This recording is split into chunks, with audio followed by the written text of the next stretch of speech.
Nandito na po lahat ng pera niyo mula sa bangko. Pero yung 75 million ay nasa dollar account. Kompleto na po ito lahat. Salamat, Herman. Patuloy na Iligpit ka na? Patuloy Walang problema. Ako sa tanang buhay ko na nakakita, nakahawak ng ganun kadaming pera. Ang dami. 300 million pesos yan. Kasama na yung ambag ni Ramon. Oo, ang laking pera nito, ha. Siguradong mamumuhay na parang mga hari ang mga walang hiyang kidnappers nito. Luisa, ano?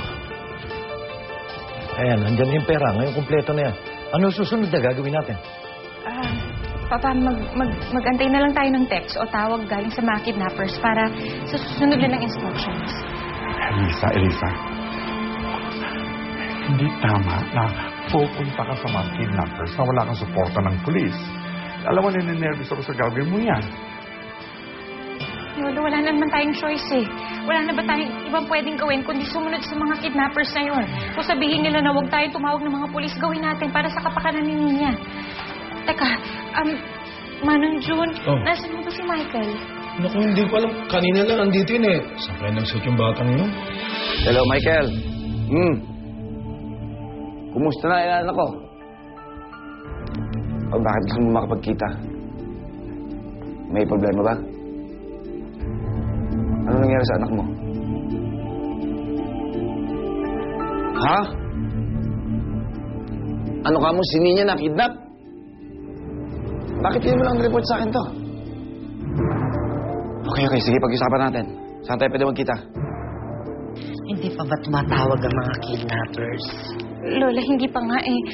Alam niyo, Lola, kinakabahan ako. Paano kung hindi sila matuloy? Paano kung ayaw na nila biglang ituloy yung usapan namin? Ako naman, huwag ka mag-isip ng ganyan. Maghintay ka lang, tatawag din yung mga yun. Ba?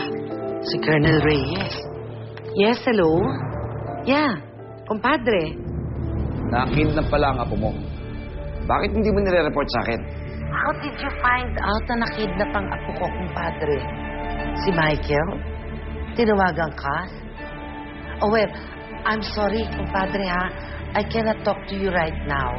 Can I call you later? Oh, thank you, padre.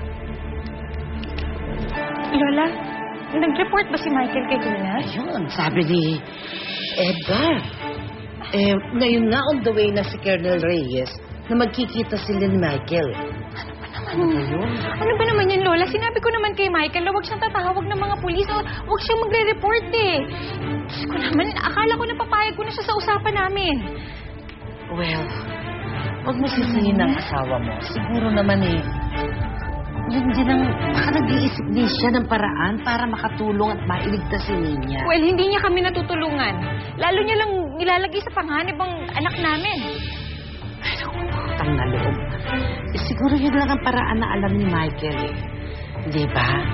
Kaya, huwag ka magpanik. Eh, Lola, hindi naman pwedeng hindi ako magpanik. Eh, paano kung malaman ng mga kidnappers na nagsumbong si Michael sa mga pulis? Eh, baka patay nila ang anak ko.